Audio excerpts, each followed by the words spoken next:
ఎందుకు మనం అందరం ఇక్కడ కూర్చున్నాం మేడం?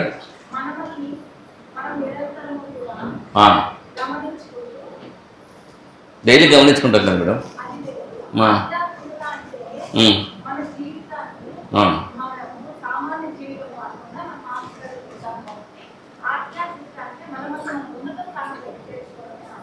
అదే ఎలా కరెక్టే మీరు చెప్పేది 100% కరెక్ట్. మనల్ని మనం గమనించుకోవడం, మనల్ని ఉన్నత స్థితికి చేర్చుకోవడం. నేను పుట్టినప్పటి నుంచి నేను నాలాగానే ఉన్నాయి. మళ్ళీ ఉన్నత స్థితి ఏమొస్తుంది?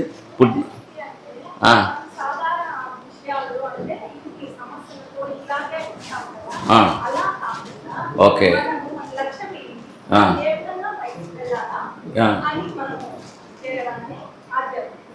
అది ఎలా ఏంది ఆ లక్ష్యం ఏంది మేడం? ఎక్కడున్నాడు మేడం ఆయన? ఎలా ఉన్నాడు madam? Okay so so so తర్కం డిబేట్ ఉండాలి ఎప్పుడు కూడా లైఫ్లో. సో ప్రతిదీ కూడా డిబేట్గా వెళ్ళాలి. సో ఆధ్యాత్మికత అంటే మాస్టర్ గారు చెప్పిన, రాజీ గారు చెప్పింది ఏంటంటే ఆది అంటే మూలం. ఆధ్యాత్మికత అంటే మనలో ఉన్న మూలాన్ని సెర్చ్ చేసుకోవడాన్ని ఆధ్యాత్మికత అంటాం. సో మనం వెళ్ళి మూలంతో సమాధి కావడం. సమాధి అంటే పూర్తిగా నిశ్చలమైన స్థితి, పూర్తిగా చలనం లేని స్థితిలో అక్కడికి వెళ్ళి మనం మన అంతరంగంలో ఉన్న మూలంతో ఐక్యం కావడాన్ని ఆధ్యాత్మికత అంటాం. సో దాన్ని మరి మనం ఎంతమందికి అనుకున్నాం? ఇక్కడ అందరూ కూర్చున్నాం కదా. ఒక్కొక్కరు 10 ఏళ్ళ నుంచి, 20 ఏళ్ళ నుంచి, 30 ఏళ్ళ నుంచి, కొంతమంది 2 ఏళ్ళ నుంచి, 3 ఏళ్ళ నుంచి చూసుకున్నారు, ధ్యానం చేస్తున్నారు. సో ధ్యానంలో నాకు ఈరోజు ఇది కనపడింది, ఇదే నా జీవిత లక్ష్యం అని ఎంతమంది ఫిక్స్ అయినారు? చేతులెత్తండి. ఇదే నా జీవిత లక్ష్యం అని ఫిక్స్ అయినాను, కనపడింది నాకదే, నేను దానికోసం తప్ప వేరే దానికోసం బతకను అని ఎంతమంది అనగలరు? ఇక్కడ ఈ చేతులు ఎత్తాలి. ఒకరు సిస్టర్ ఒకటి ఎత్తింది, 2. ఓకే మమ్మీ ఇక్కడికి వచ్చి మళ్ళీ చెప్పాలా, ఊరికి చేతులు ఎత్తేది కాదు. సో మీకేం కనపడిందో చెప్పాలి, ఎందుకంటే ఊరికే వచ్చి కూర్చున్నాము. అర్థం కాదు, సైట్ క్లాసెస్ అవి సైట్ కొట్టేకి. సో మనిషి ఆధ్యాత్మికంగా ఎదిగే కొద్దీ సాధనలో, ఆధ్యాత్మిక అన్వేషణలో ముందుకు సాగే కొద్దీ సాధకుడికి అంశాలు స్పష్టమవుతూ ఉంటాయి. తద్వారా వారికి ఒక ఫలప్రదమైన స్వేచ్ఛకు దారితీసే ప్రక్రియ ప్రారంభమవుతుంది. స్వేచ్ఛ దేని నుంచి? స్వేచ్ఛ నిరంతర శ్రమ నూతన క్షితిజాలు ఆవిష్కరించేలా చేస్తుంది. తెలియకుండా వాళ్ళలో జరిగే అంతరంగ పరివర్తన జీవితాన్ని గురించిన అవగాహననే మార్చేస్తుంది. సో జీవితాన్ని యథాతథంగా సత్యాన్ని చూడగలుగుతారు. జీవితం ఎంత క్షణభంగురమో, ఎంత అశాశ్వతమో గుర్తించగలుగుతారు. అది అనిశ్చితితోనూ అస్థిరతతోనూ ఈ భౌతిక అస్తిత్వాన్ని దాటేటువంటి మార్గాన్ని పట్టుదలతో అనుసరించేలా ప్రోత్సహిస్తుంది. ఓకే, సో ఇక్కడ ఆధ్యాత్మిక అన్వేషణ అంటే మనందరం కూర్చున్నాం ఇక్కడ. సో ప్రొద్దుటూరు సెంటర్ నుంచి, కదిరి సెంటర్ నుంచి బస్సు వేసుకొని వచ్చినానంట. నేను అనంతపురం నుంచి కారు వేసుకొని వచ్చినాను. మేము అనంతపురంలో కూర్చుంటే ఇదే ధ్యానం రాదా? కదిరిలో కూర్చుంటే ఇదే ప్లేస్ రాదా? మా ఇంట్లో కూర్చుంటే రాదా? ఇంత దూరమే వచ్చి సాధన చేయాలా? అవసరమా ఇంత దూరం వచ్చి సాధన చేసేది? చెప్పండి. మూలం మనలో ఉన్నప్పుడు మనం వీటికి వచ్చి ఎందుకు సాధన చేస్తున్నాం? పోయి కన్హాలో ఎందుకు సాధన చేస్తున్నాం సార్?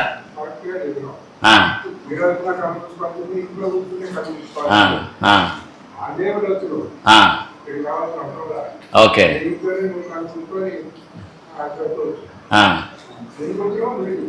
అది ఎందుకు వచ్చినాము?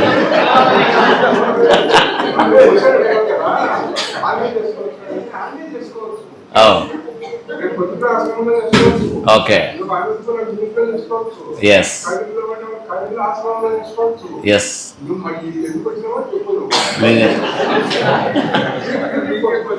ఎస్.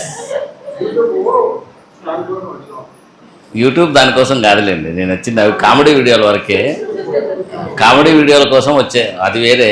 ఇక్కడ ఎందుకు వచ్చినామని, ఎందుకు డిస్కస్ చేస్తున్నాము? Out of interest. కొన్ని ప్లేసులకు వెళ్తే వేగం అవుతుంది ప్రక్రియ. ఇప్పుడు కన్హాశాంతివనం మాస్టర్ బర్త్డే కోసం వెళ్తాము. ఎందుకు మాస్టర్ బర్త్డే సందర్భంగానే వెళ్తాము, కొన్ని వేల మంది అక్కడ ఎందుకు గ్యాదర్ అవుతాము? కొన్ని Kanha Shantivanam spiritual headquarter ఎట్లయింది అక్కడ, ఎందుకు ఈ గ్యాదరింగ్స్ వస్తున్నాయి అంటే ఆ స్థల ప్రభావంలో అక్కడ మాస్టర్ గారు చేసే పని చాలా స్పీడ్గా ఉంటుంది, చాలా వర్క్ హెవీగా ఉంటుంది. సో అట్లాంటి ప్లేసెస్కి ఇప్పుడు మనం వెళ్ళినామనుకోండి, సో ఆటోమేటిక్గా మన ఆధ్యాత్మిక ప్రగతి మనం ఏదైతే తెలియకుండా అక్కడికి వెళ్తున్నాం. ఇప్పుడు ఫర్ ఎగ్జాంపుల్ మన చారీజీ మాస్టర్ గారు బాబూజీని చూడడానికి ఫస్ట్ టైం వెళ్ళాడు, 1964లో వెళ్ళాడు. సో 64లో ఫస్ట్ టైం బాబూజీని చూసినప్పుడు ఫస్ట్ లుక్లో ఏంది ఇంత ముసలాయన, ఈయనేంది నా జీవిత లక్ష్యాన్ని నెరవేర్చేదేంది అనుకున్నాడు. అప్పుడు ఆయనకేం తెలీదు, ఫస్ట్ లుక్లో బాబూజీని చూసినప్పుడు కనపడలా. ఓకే, మెల్లగా ఆ రోజు సాయంత్రం మధ్యాహ్నం భోజనం పెట్టినాడు, సాయంత్రం అక్కడే పడుకున్నాడు. పొద్దున్నే లేచి వస్తూ ఉంటే మాస్టర్ గారిని వదలలేని ఒక బాధ, ఒక అతీతమైన దిగులు, ఆయన వదిలి ఉండలేని ఒక మమతానురాగాలు అన్నీ కూడా ఆయనలో డెవలప్ అవుతూ వచ్చాయి. సో అది ఎందుకు డెవలప్ అయిందంటే అక్కడ మాస్టర్ గారు తన దగ్గర ఉన్నారు కాబట్టి చాలా వేగంగా పనిచేస్తూ తనేంటో మాస్టర్ గారికి, చారీజీ మాస్టర్ గారికి చూపిస్తూ అక్కడ పని వేగంగా చేయడం జరిగింది. అందువల్ల మనందరం కూడా కన్హా శాంతివనానికి ఎందుకు వెళ్తాం, బర్త్డే సెలబ్రేషన్స్కి ఎందుకు వెళ్తాం, ఇక్కడ ఈ సెంటర్కి ఎందుకు వస్తున్నాం అంటే ఇక్కడ వైబ్రేషన్ ఆ రేంజ్లో ఉంటుంది. సో ఆ వైబ్రేషన్ ఉన్నప్పుడు ఏమవుతుంది, సో మనందరం కూడా గ్యాదరింగ్ కూర్చున్నప్పుడు ఆ ప్రక్రియ అనేది వేగవంతమవుతుంది. సో ఆ ప్రక్రియ వేగవంతమైనందువల్ల మనందరం కూడా ఏదో తెలియని ఒక డీప్ ఎక్స్పీరియన్సెస్లోకి వెళ్తాం, ఒక తెలియని డీప్ అనుభవంలోకి వెళ్తాం. ఆ డీప్ అనుభవం మెల్లగా మనము ధ్యానం అంతా అయిపోయిన తర్వాత, ఇంటికి పోయిన తర్వాత, లేకుంటే వారం తర్వాత మెల్లగా అన్ఫోల్డ్ అవుతుంది ఆ వర్క్. సో మన అంతరంగంలో ఉన్న ఆ వర్క్ అన్ఫోల్డ్ అవుతూ ఉంటుంది. సో అన్ఫోల్డ్ అయ్యేదాన్ని మళ్ళీ సూక్ష్మంగా గ్రహించగలగాలి. మనం గ్రహించగలిగి ఆ గ్రహించిన దాన్ని మనం రికార్డ్ చేసుకుంటూ అసలు ఆ రోజు అక్కడ ఎందుకు పోయినామో, అక్కడేం స్పెషల్గా అనిపించింది. ఇప్పుడు బండారా పోయించినాను నేను. సో బండారా పోయించిన తర్వాత నాకు 2-3 డేస్ తర్వాత నాకు చాలా స్పెషల్ ఎక్స్పీరియన్సెస్ ఉంటాయి అన్నమాట. అది మళ్ళీ మామూలు ఇంట్లో కూర్చొని ధ్యానం చేసినప్పుడు రాదు. మళ్ళీ కన్హాకి వెళ్ళాలనిపిస్తుంది, మళ్ళీ దాజీ మాస్టర్ దగ్గరికి వెళ్ళాలనిపిస్తుంది. సో అదే దాజీ మాస్టర్ గారు అనంతపురం వస్తే అది మళ్ళీ స్పెషలే. సో మనం మాస్టర్ సమక్షంలో ఉండడం అనేది ఒక స్పెషల్ గ్రేస్ ఇస్తూ ఉంటుంది. అదే మాస్టర్ని ఇద్దరు లైవ్ అయిపోయినారు. ఇప్పుడు బాబూజీ మాస్టరు, లాలాజీ మాస్టర్ గారు ఇద్దరు 1944లో లాలాజీ కనిపించి ఈ రోజు నుంచి మన ఇద్దరం ఒకటే కలిసిపోయామంటే ఆ రోజు వాళ్ళ స్థితి అక్కడికి అద్భుతం అయిపోయింది. సో ఆ ప్రక్రియను కనుగొనడం, ఆ ప్రక్రియను తొందరగా చేయించుకోవడం, సో ఏదైతే మనం రూట్కి రీచ్ కావాలో ఆ రూట్కి రీచ్ అవ్వడానికి మనం ఎంత వేగంగా కృషి చేస్తున్నాం, ఎక్కడికి వెళ్తే ఈ పని వేగంగా అవుతుందని ఒక ఆతృతతో మనం ఇక్కడ సెంటర్స్ కన్నీ తిరుగుతూ ఉంటాం. సో ఇప్పుడు కన్హా శాంతివనానికి వరల్డ్ వైడ్ నుంచి ఎందుకు వస్తారంటే మాస్టర్ గారి దగ్గర ఉంటే నాకు పని ఫాస్ట్ అవుతుందని వస్తాం అంతే. మాస్టర్ గారి దగ్గర ఉంటే మనకి ఇంకా ఫాస్ట్ అవుతుంది. బర్త్డే సెలబ్రేషన్స్ టైంలో తెలియని ఒక గ్రేస్ వచ్చేసి ఎక్కడి నుంచో ఒక అద్భుతమైన దివ్య కృప భగవంతుని దగ్గర నుంచి వచ్చేసి ఆ ఏరియా అంతా ఆక్యుపై చేస్తుంది. ఆక్యుపై చేసినందువల్ల మనం చేసే మెడిటేషన్ ఎక్స్పీరియన్సెస్ చాలా డీప్గా ఉంటాయి. ఆ రోజు అక్కడ మనలో నుంచి తొలగించబడే నెగిటివిటీ చాలా ఎక్కువగా ఉంటుంది, తొలగించబడుతుంది అక్కడ. సో మనం ఒక 10-15 బండారాస్కి వరుసకు పోయిన వ్యక్తి మొహం చూడండి, చాలా ప్రశాంతంగా తయారవుతూ ఉంటుంది తనకు తెలియకుండానే. అదే విశ్వర్లో క్లియర్గా చెప్పినారు. వారిలో వారికి తెలియని ఒక పరివర్తన, వారిలో వారికి తెలియని ఒక ఆధ్యాత్మిక ప్రక్రియ వారిలో జరుగుతూ మెల్లమెల్లగా వారిలోని కొత్త నూతన క్షితిజాలు ఆవిష్కరించబడతాయి. వారికి జీవితంలో కొత్త సత్యాలు తెలియజేయబడతాయి. ఇవన్నీ బుక్కులో సైతం వచ్చేది కాదు, ఏదో ఎక్కడెక్కడ తిరిగితే వచ్చేది కాదు, ఏదో కమండలం పట్టుకొని అక్కడ తిరిగితే వచ్చేది కాదు. ఇదంతా కూడా గురువు గారి పని వల్ల జరుగుతుంది. సో అనుక్షణం గురువుగారు అందరి మీద పనిచేస్తూనే ఉంటారు. నువ్వు ఇంట్లో కూర్చున్నా పని చేస్తుంటాడు, ఇక్కడికి వచ్చినా పని చేస్తుంటాడు. మన ఇంట్రెస్ట్ ఏంటి అసలు ఇప్పుడు సాధన చేస్తున్నాం, ఈరోజు నెక్స్ట్ క్షణం నాది కాదు, నాకు లేదు అన్నట్టు బతకమని బాబూజీ గారు చెప్పారు. మనం ఎంతమంది అలా బతుకుతున్నాం? నెక్స్ట్ క్షణం నాకు లేదని బాబూజీ గారు చెప్పారు అన్నట్టు బతకాలి. భగవంతుడు నెక్స్ట్ మరుక్షణం నాకు ఎలా ప్రసాదిస్తే అలాగే స్వీకరిస్తాను, మరుక్షణం లేదనుకుంటూనే బతుకుతానని చెప్పాడు అనమాట. అలా ఎంతమంది ఆ సిన్సియారిటీని ఫాలో అవుతున్నాం? అలా సిన్సియర్గా ఎంతమంది మనం ట్రై చేస్తున్నాం? ఇది ఇట్లాంటి అంటే సాధనలో ఏంటంటే మన ఇంట్రెస్ట్ అనేది ఎంత ఉందని తెలియచెప్పడానికి ఆ క్వశ్చన్ అడిగినాను అంతే. ఇక్కడికి ఎందుకు రావాలి, అక్కడికి ఎందుకు రావాలి, మిమ్మల్ని అవమానించాలని కాదు, ఈ సెంటర్ ఆ సెంటర్ అని కాదనమాట. సో మనం సాధన కోసం మనం ఎంత టైం కూడా కాదు, చాలా తక్కువ టైం ఉండొచ్చు, బట్ ఎంత కంపాషన్. ఇప్పుడు దాజీ గారి నానమ్మ ఆమె విస్పర్స్ పైనుంచి ఒక విస్పర్ పంపించింది దాజీ గారికి. సో పంపిస్తే ఏవో విస్పర్ వచ్చిందంట, దాజీ గారికి లెటర్ ఇచ్చారు. ఆయన చదివితే యూఎంఏ అని ఉంది. ఎవరబ్బా యూమా, ఏదో యూమా అని ఎవరు ఇది మెసేజ్ పంపించారంటే ఏమో యూమా నాకేం తెలుసు అన్నాడంట. మా ఇంట్లో ఎవరు లేరు అంటే మీకు దగ్గర బంధువు అంట, మీకు కావాల్సిన వ్యక్తి అంట, చూడండి సార్ అంటే ఏమో నాకెవరు తెలీదు, నేను ఎప్పుడు వినలేదు ఆ పేరు అంటే వెళ్ళి అడిగాడంట అసలు ఏంది యూమా అంటే అది యూమా కాదు ఉమా. ఉమా అంటే వాళ్ళ దాజీ గారి నానమ్మ అంట.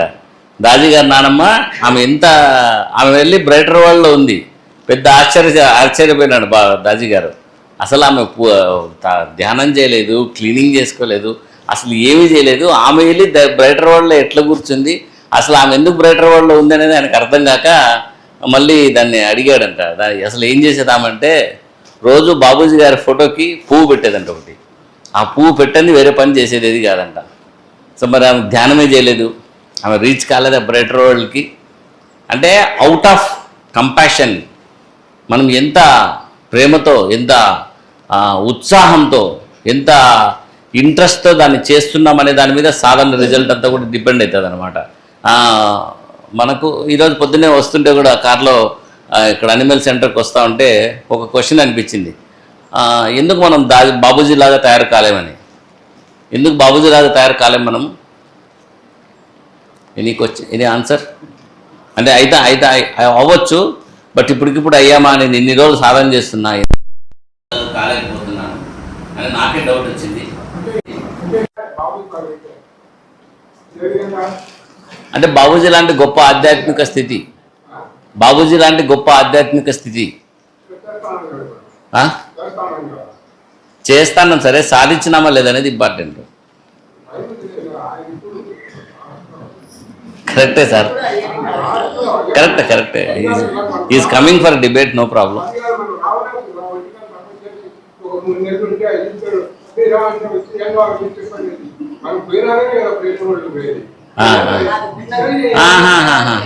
ఇది రాంగ్. మనం పోయిన కాదు లేదు సార్, ఇది తప్పు. దాజీ గారి రీసెంట్ స్పీచ్ విన్నారా? దాజీ గారిది రీసెంట్ స్పీచ్ మన బర్త్డే సెలబ్రేషన్స్లో ఒక స్పీచ్ ఇచ్చినారు. దాంట్లో ఏం చెప్పినాడు, మీరు చేసే సాధనతో, మీరు చేసే సేవతో మీరు ఇక్కడ ఉండే బ్రైటర్ వరల్డ్లో ఒక స్థానం సంపాదించి పెట్టుకోవాలి, అక్కడ స్థానం తీసుకోవాలని చెప్పినారు కదా. మరి అక్కడ స్థానం సంపాదించుకోమంటున్నారంటే ఇప్పుడు చారీజీ గారికి ఎస్సీ అనే పేరు మీద ఆయనకి ఎప్పుడు విస్పర్స్ వస్తున్నాయంట. ఏంటిది ఎస్సీ అంటే స్పిరిచువల్ ఎంటిటీ అని వచ్చింది. ఏంటి స్పిరిచువల్ ఎంటిటీ అంటే తనే ప్రతిరూపం అక్కడ ఉందంట. మరి చారీజీ గారు ఇక్కడే ఉన్నారు కదా, చారీజీ గారు ఇక్కడే ఉంటే పైనుంచి తనకు తానే మెసేజ్లు పంపించుకుంటున్నాడు. Spiritual entity of Chariji Maharaj. Okay, so ఎందుకు బాబూజీ లాగా తయారు కాలేము? Number 1 commitment. ఇంకా కమిట్మెంట్. ఓకే, అంటే ఆయన కమిట్మెంట్ కంటే కూడా ఇంకా అడ్వాన్స్డ్ స్టెప్ ఒకటి ఉందండి, సరెండర్. అదే సరెండర్, పూర్తి స్థాయిలో సరెండర్. సత్సంగంలో కూర్చున్నాడు. 1921లో లాలాజీ గారి సత్సంగం జరుగుతూ ఉంది. బాబూజీ గారు వచ్చి ఒక చివర కూర్చున్నారు. కూర్చున్న మరుక్షణం ఒక సిట్టింగ్ అయింది. సిట్టింగ్ అయిన తర్వాత ఆయన తీసుకున్న నిర్ణయం ఏంది, ఈ రోజు నుంచి ఈయనే నా జీవితం, ఈ రోజు నుంచి ఈయనే నా జీవితం, ఈయనకు నా జీవితం అంకితం అనుకున్నాడు. అంతే, అక్షణం అంకితం అనుకోలేదు, సమర్పించుకున్నాడు. అంటే ఇన్స్టంట్గా అయిపోయింది. ఒక ఇన్స్టంట్ వేళ అయిపోతున్న ఏమైంది, వితిన్ 1 year అజపస్థితికి వెళ్ళిపోతున్నాడు.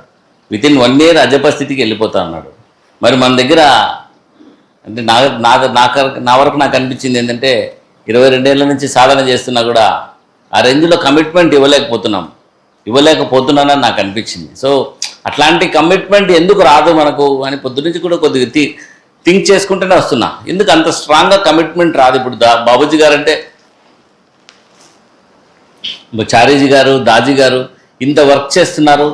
వాళ్ళంటే ఏందో, వాళ్ళ కెపాసిటీ ఏందో తెలుసు, వాళ్ళ టోటల్ డెఫినేషన్ తెలుసు, వాళ్ళ డీప్ స్పిరిచువల్ కండిషన్స్ కూడా అర్థమవుతున్నాయి మనం ధ్యానంలో కూర్చుంటే. ఎందుకు మనందరం అంత స్పిరిచువల్గా అంత డీప్గా కనెక్ట్ కాలేం మాస్టర్ గారికి అని అనిపించింది. సో నెంబర్ 1 బాబూజీ గారి లాగా ఆయన జీవితంలో సాధించిన అత్యున్నత భగవంతుని స్థితి ఎలా ఉందంటే 10,000 సంవత్సరాల ముందర 10,000 సంవత్సరాల తర్వాత ఆయన తగిలే పర్సనాలిటీ ఎవరు ఇంతవరకు పుట్టలేదంట. అంటే సాధనతో మనిషి ఏదైనా సాధించవచ్చు అంటారు మళ్ళీ. So impossible things can be done by human beings. So impossible can be made possible by human beings. So మనం కూడా అలా చేసుకోవచ్చు. మరంత కమిట్మెంట్ మనకు ఎందుకు రావడం లేదు? మరియు మనము అంత సాధనలో ఇంకా లోపలికి ఈ క్షణం స్పిరిచువాలిటీనే నా జీవితం అని మనం అనుకోగలిగినప్పుడు ధ్యానం అనేది చాలా సింపుల్ ప్రక్రియ అవుతుంది. చాలా చిన్న ప్రక్రియ అవుతుంది. క్లీనింగ్ చాలా చిన్న ప్రక్రియ అవుతుంది. బెడ్ టైం ప్రేయర్ ఇంకెప్పుడు అదే స్థితిలో ఉండడమే, 24 అవర్స్ అదే స్థితిలో ఉండడమే, 24 అవర్స్ అదే స్థితిలో ఉండడమే, 24 అవర్స్ అదే స్థితిలో ఉండడమే. సో సాధన అంత డీప్గా ఉన్నప్పుడు మన జీవితంలో చాలా తక్కువ స్పాన్లో కావలసిన అత్యున్నత స్థితి. లాలాజీ గారు ఎన్ని నెలల్లో సంపాదించినారో ఆ స్థితి ఎంతండి? 7 నెలలు. దాజీ గారు ఎన్ని రోజుల్లో సంపాదించవచ్చు అని చెప్పినాడు. రాజు గారు కూడా చెప్పినారు, మీరు సాధన క్లియర్గా చేయండి, నేను చెప్తాను, నేను మీకు ఎంత ఫాస్ట్గా వెళ్ళేదో అంత ఫాస్ట్ ఇస్తాను. టైం కూడా ఇచ్చినాడు, టైం పీరియడ్ కూడా ఇచ్చినాడు. 90 డేసా 100 డేస్ అమ్మా? 100 డేస్ అనుకుంటా. సో మరి మనం అంత కమిట్మెంట్ ఇవ్వగలిగినప్పుడు నెక్స్ట్ చేసే పని ఏంది? ఆయన అంత గొప్ప స్థితులు మనకి ఇచ్చేస్తే మనం చేసే పని ఏంది? ఏం చేస్తాం నెక్స్ట్? ఆ గొప్ప స్థితిని సాధించిన తర్వాత మనకేం మిగులుతుంది? మన ముందర గురుదక్షిణ మిగులుతుంది. గురుదక్షిణ నెరవేర్చడం తప్ప ఇంకో పని ఉండదు మనకి. సో మన గురువు గారి కోసం మనం 24 గంటలు నిత్యం ఆయన ఏం చెప్తే ఆ పని చేసుకుంటూ మన జీవితంలో సక్సెస్ అవ్వడానికి చాలా చాలా హెల్ప్ అవుతుంది. సో బాబూజీ రేంజ్లో కమిట్మెంట్ ప్రతి ఒక్కరిలో డెవలప్ కావాలని పొద్దున్నే కూడా ప్రేయర్ చేసుకున్నా. ప్రతి ఒక్కరిలో డెవలప్ అవుతుంది. సో ఆ రేంజ్ ఆఫ్ కమిట్మెంట్ ఉన్నప్పుడు నిజంగానే బాబూజీ గారు, ఒక చారీజీ గారు, సో చారీజీ గారు కూడా అంతే. 1964లో బాబూజీని ఒక్కసారి విజిట్ అయిన తర్వాత నెక్స్ట్ బాబూజీని జీవితం అయిపోయినాడు. బై 1965-66 పిలిచి ప్రిసెప్టర్ని చేస్తున్నాడు, పిలిచి మిషన్ సెక్రటరీని చేస్తున్నాడు, పిలిచి టోటల్ చారీజీ గారికి మిషన్ వర్కే ఫస్ట్ ఇంపార్టెన్స్ అయిపోయింది. నాకు నా గురువు గారి పని అన్నిటికంటే ఇంపార్టెంట్ అయిపోయింది. అదే ఆ రేంజ్లో కమిట్మెంట్ ఉన్నప్పుడు automatically will go in to very deeper and deeper states of experiences. So ధ్యానం చేస్తున్నాము, గంట సేపు ధ్యానం చేస్తున్నాము, 2 గంటలు ధ్యానం చేస్తున్నాము కాదు. ఇక్కడ ఆ కమిట్మెంట్తో ధ్యానం చేస్తున్నామా లేదా, ఆ ఇంట్రెస్ట్తో ధ్యానం చేస్తున్నామా లేదా. సో దాన్ని అదే సో ఆ రేంజ్లో మనం కనుక ధ్యానం చేసుకోగలిగితే జీవితంలో అత్యున్నత స్థితికి వెళ్ళిపోవచ్చు. సో సహజ మార్గం గురించి కొద్దిగా మాట్లాడుకుందాం. సో సహజ మార్గంలో ఉన్న దశ నియమాలు ఎంతమంది ఫాలో అయ్యేవారు చేతులెత్తండి. ఎందుకంటే దశ నియమాలు చాలా ఇంపార్టెంట్ సాధనలో. దశ నియమాలు ప్రాక్టీస్ చేయకుండా ఉండలేము. 1 2 3 4 5 5 6 7 7 8 9 బా ఈ సెంటర్లో సరే 7వ నియమం చెప్పండి.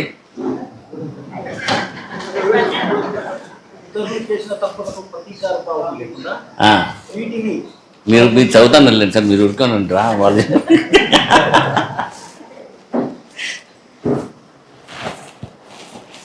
సో మనందరం ఆధ్యాత్మిక పదంలోకి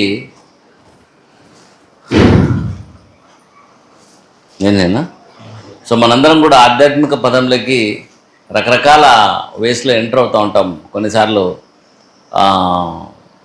కొన్నిసార్లు నెగిటివ్ ధ్యానంలో ప్రశాంతత దొరుకుతుందని ఎవరో చెప్తే వస్తాం.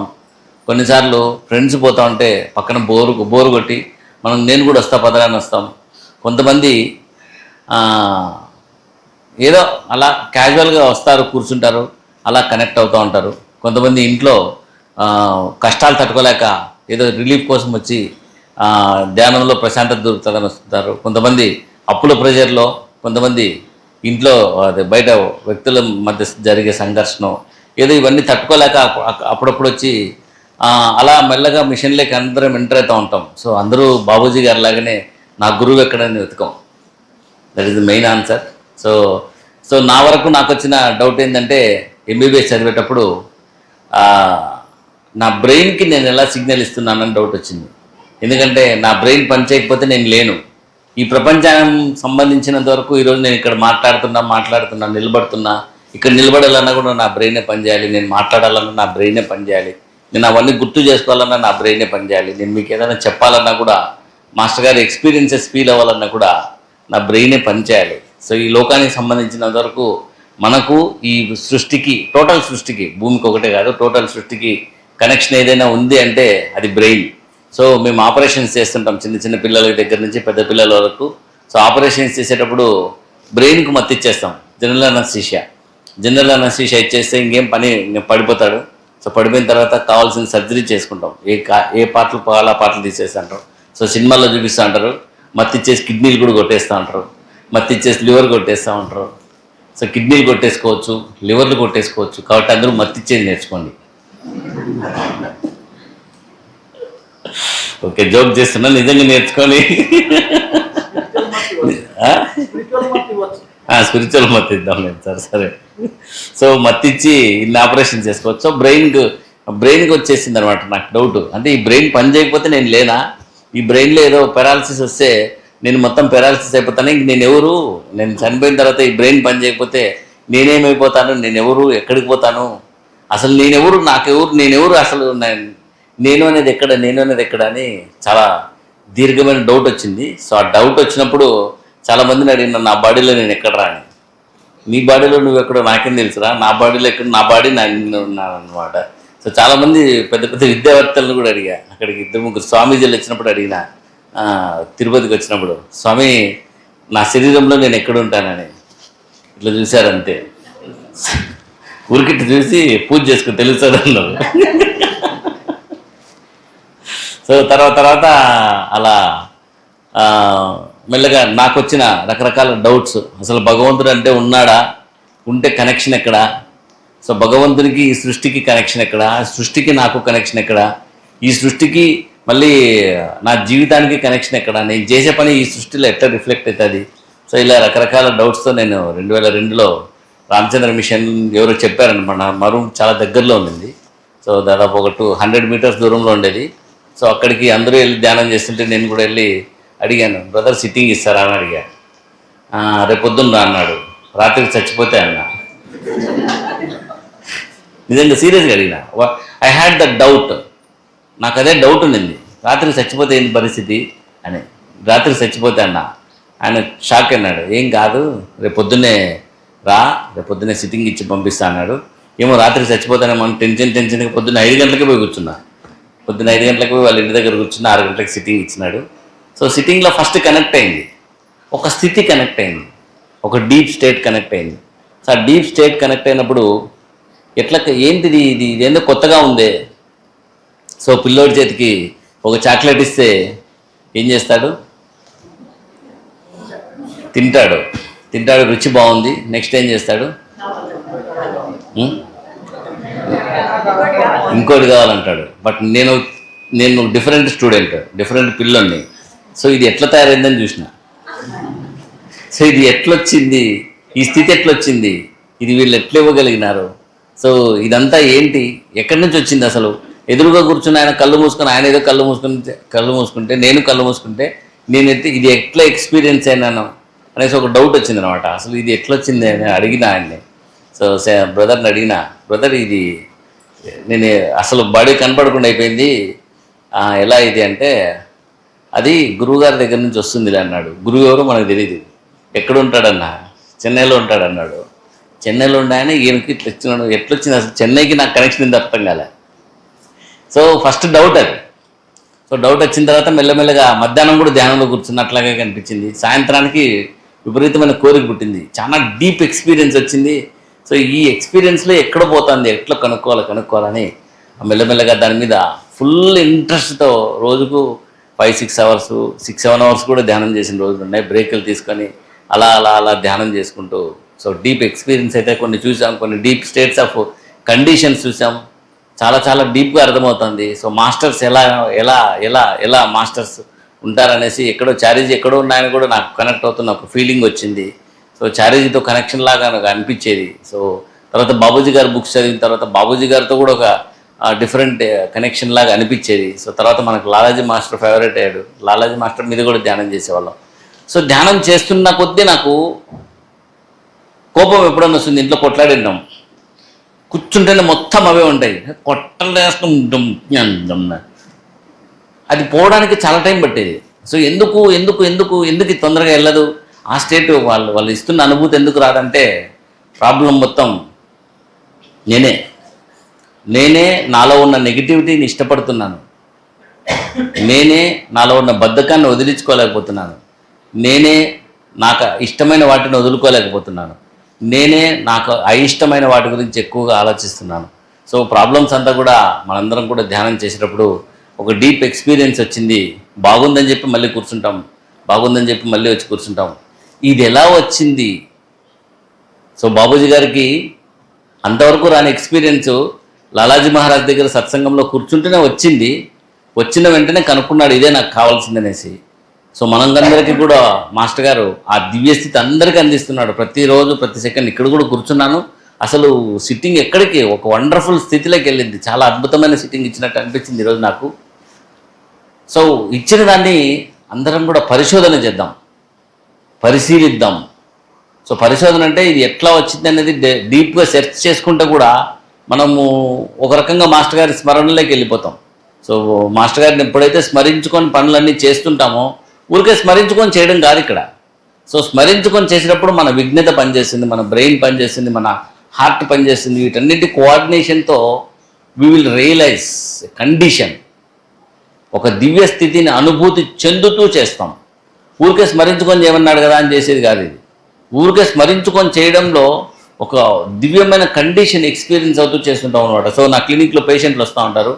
సో దాజీ గారు కొత్తగా వచ్చినప్పుడు నా చుట్టూ ఉన్న పరిసరాలన్నీ కూడా అన్నీ భగవంతుని స్మరణలో మునిగిపోతున్నాయని ఒక కండిషన్, ఒక సూచన ఇచ్చుకోండి మీ చుట్టూ అన్నాడు.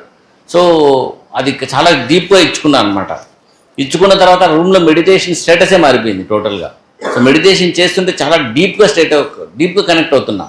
ఆ కనెక్ట్ అవ్వడము నా రూమ్లోకి ఎవరు వచ్చినా కూడా ఆ ఫోటో ఎవరిది, ధ్యానం ఎట్లా చేయాలి, ఇదే క్వశ్చనే. దాదాపు ఒక 200 మంది అడిగింటారు ఆ క్వశ్చన్. ఒక 6 monthsలో అడిగారు ఆ క్వశ్చన్. ఈ ఫోటో ఎవరిది, ఇది ఈయన మీద ఈయన ఎట్లా కలవాలి, ఎట్లా ధ్యానం చేయాలి అనేసి. అది దాజీ గారికి ఈమెయిల్ పెట్టా, ఇట్లా నా రూమ్లో ఈ సజెషన్ ఇస్తూ వర్క్ చేస్తున్నాను, నా హాస్పిటల్లో ఇచ్చినప్పుడు ప్రతి ఒక్కరు వచ్చి ఇట్లా అడుగుతా ఉన్నారు, హౌ అని అడిగాను.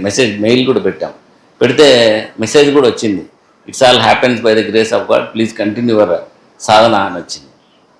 సో మనందరికి కూడా ఒక దివ్యమైన స్థితి ఇస్తున్నాడు. అది ఏంటి అనేది మనందరం కూడా దాని మీద పరిశోధన చేయగలగాలి.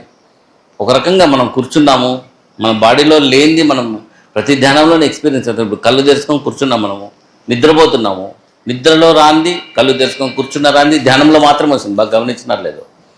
ఆ డీప్ ఎక్స్పీరియన్స్ అనేది కేవలం ధ్యానంలో కనిపిస్తుంది. సో ధ్యానంలో కనిపించే అదేంటి, ఎలా అది మనకు సంభవిస్తూ ఉంది, ఎలా దాన్ని అచీవ్ చేసాం, ఎలా దాంతో ముందుకెళ్ళాలి.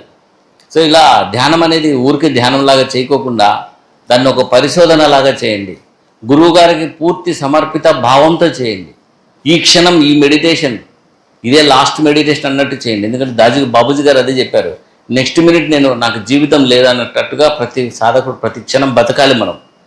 ఎందుకంటే అశాశ్వతమైన అస్థిరమైన భౌతిక అస్తిత్వం అనేది మనకు అర్థమవుతుందని ఇందాక విస్పర్లో కూడా వచ్చిందనమాట. ఏమో ఎప్పుడేం జరుగుతుందో ఏం జరుగుతుందో తెలియదు. అందువల్ల ఈ క్షణం సాధించాలి, ఈ క్షణం మనం దాన్ని సంపాదించుకోవాలి అని ఎప్పుడైతే మనం ఆ తపనతో ఉంటామో గురువుగారి పని చాలా ఫాస్ట్ అవుతుంది, ఆయన కూడా చాలా ఈజీ అవుతుంది. అబ్బా దొరికినాడు, ఇట్లాంటి నాకు కావాలి. బాబూజీ గారు ఎప్పుడైతే ఆ ప్రేయర్ చేసి కూర్చున్నాడో, ఇట్లాంటి ఈయన నా గురువు అని ఎప్పుడైతే అనుకున్నాడో, లాలాజీ గారికి ఫుల్ వర్క్కి యాక్సెస్ వచ్చేసింది. Within short span, within 1 year ఆయన్ని అజపస్థితికి తీసుకెళ్ళడానికి ఫుల్ పట్టుదల వచ్చేసింది. అట్లా కాకుండా వచ్చినాము, ధ్యానం చేసుకున్నాము, బయటికి పోతానే పొంగల్ బాగుంది, మళ్ళీ ఇంటికి పోతానే దోశలు బాగున్నాయి, మళ్ళీ ఇంటికి పోతానే మనవరాలు బాగుంది, మనవడు బాగున్నాడు, పెళ్లి చేయాలా, వాళ్ళు అట్లున్నారు వీళ్ళు ఇట్లున్నారు అని మైండ్ పూర్తిగా డైవర్ట్ చేసుకుంటూ వెళ్ళామనుకోండి, మళ్ళీ నెక్స్ట్ కూర్చుంటే అవన్నీ క్లీన్ చేసి మళ్ళీ మొదటికి తీసుకురావాలి. మళ్ళీ బయటికి పోతానే మళ్ళీ మొదటికి వచ్చింది, మళ్ళీ అన్నీ క్లీన్ చేసి మళ్ళీ రావాలి. సో ప్రతిసారి గురువుగారికి మనం పని పెడుతున్నాం, గురువుగారికి మనం ఇబ్బంది పెడుతున్నాం, గురువుగారికి మనము చాలా వర్క్ స్ట్రెయిన్ ఇస్తున్నాం. సో ప్రిసెప్టర్స్ అందరికీ కూడా ఇన్స్ట్రక్షన్స్ ఏంటి మనందరికీ, సో బండారాకు వచ్చే ముందు అందరినీ క్లీన్ చేసి తీసుకురండి. ఎందుకంటే అభ్యాసస్ ఇంకా అన్నోన్, చాలామందికి ఇంకా అంత యాక్టివేట్ అయ్యిండరు కాబట్టి వాళ్ళకు పూర్తిగా క్లీనింగ్ చేసి తీసుకురండి. నేను కొత్త స్థితిని ఇవ్వాలనుకుంటున్నాను. అదే మనమే ధ్యానం దగ్గర ఆ స్థితిలో కూర్చున్నాం అనుకోండి, ఆటోమేటిక్గా ఆ స్థితులన్నీ కూడా మనలో రిఫ్లెక్ట్ చేసుకోవడానికి మనకు చాలా చాలా చాలా వీలవుతుంది. సో మనం చేసే సాధన బాబూజీ గారి సాధనలాగా ఉండాలని మనస్ఫూర్తిగా కోరుకుంటున్నాను. మీరందరూ కూడా అలాగే సాధన చేస్తారని ఈరోజు నుంచి మనస్ఫూర్తిగా కోరుకుంటున్నా. సో బాబూజీ గారు ఒక్కసారి ధ్యానం చేసుకునే పోజు, అది పొజిషన్ చూస్తేనే ఎంత డీప్, ఎంత డెడికేటెడ్ ఉంటుంది. ఒక్క పాస్చర్లోనే మనకు చాలా క్లారిటీగా అర్థమవుతుంది. సో ధ్యానం ఆ రకంగా చేసుకోవడం, క్లీనింగ్, సో డైలీ నిర్మలీకరణ అనేది చాలా చాలా చాలా చాలా కంపల్సరీ ఇష్యూ. ఎందుకంటే భౌతిక తత్వం ఎట్లా ఉందంటే, సో మనం బయటికి పోయి కొన్ని విషయాలు ఆలోచించుకొని అది హృదయంలోకి తీసుకొచ్చిన వెంటనే అదొక చిన్న బ్లాక్ లాగా, అడ్డంలాగా తయారవుతుంది.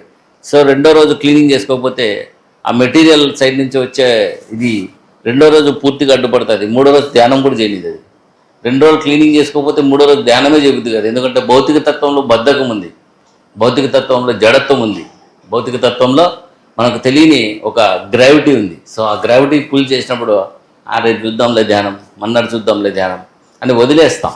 సో అలా కాకుండా క్లీనింగ్ అనేది అలాగే చేసుకోవాలి. సో బెడ్ టైం ప్రేయర్ కూడా అంతే. సో మనం ఎంత డెడికేటెడ్గా చేసుకుంటే మాస్టర్ గారికి నైట్ అంతా కూడా వర్క్కి యాక్సెస్ ఇచ్చిన వాళ్ళం అవుతాం. సో ఒకసారి ఓ మాస్టర్, మానవ జన్మకు యథార్థ లక్ష్యము నీవే అని స్టార్ట్ చేస్తే ఆ ప్రేయర్, ఇందాక ఈ మధ్యనే బాబూజీ గారు కూడా చెప్పారు. సో డీప్గా దాని మీనింగ్ చెప్పారు. చాలా అది విన్నారు లేదు చాలామందికి.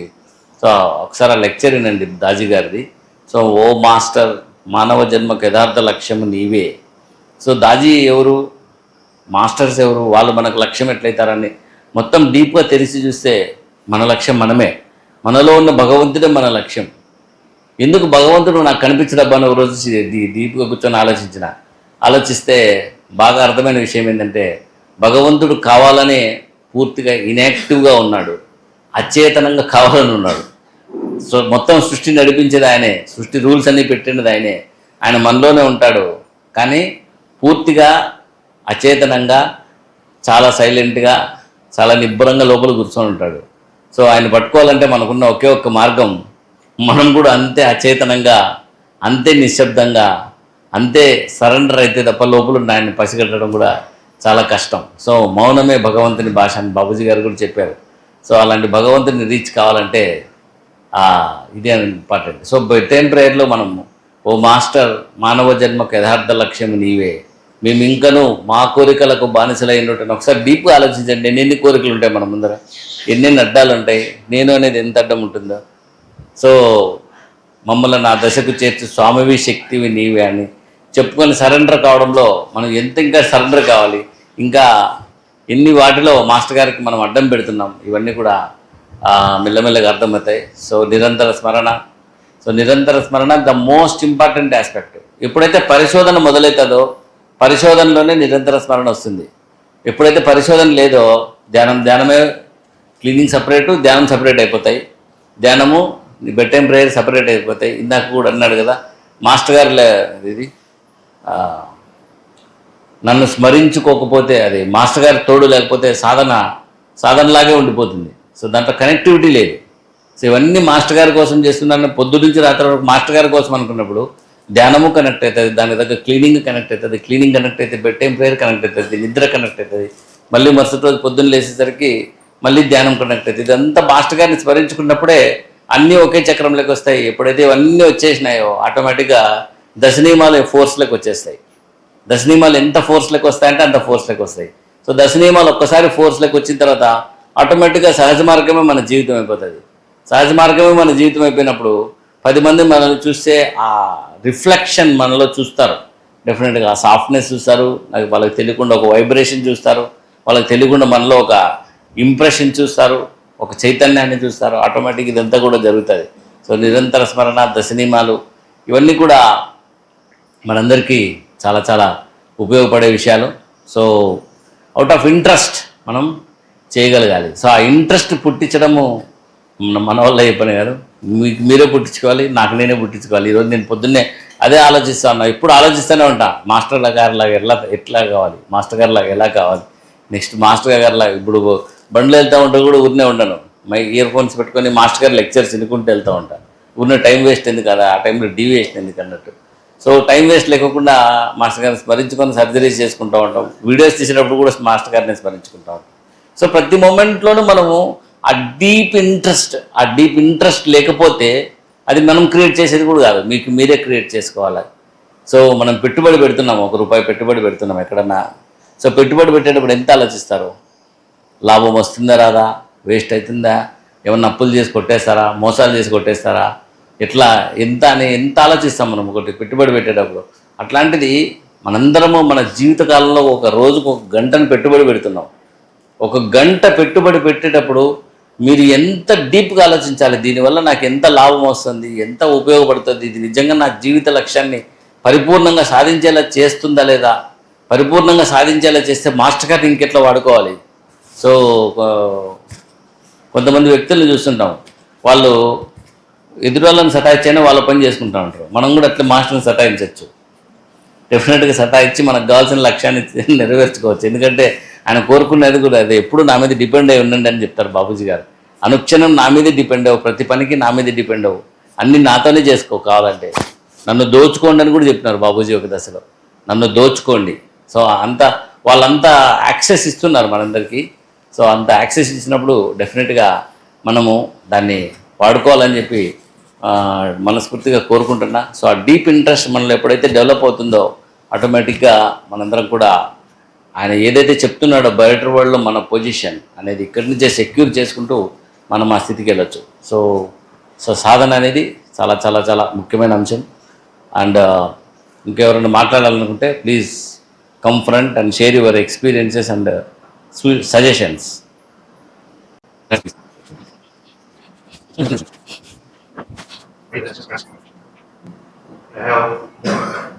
నేను ఈ మిషన్లో 1993లో బాబూజీ గారు ఉన్నారు, చివరి దశలో ఉన్నారు, కానీ నేను ఫిజికల్గా ఆయన్ని చూడలేదు.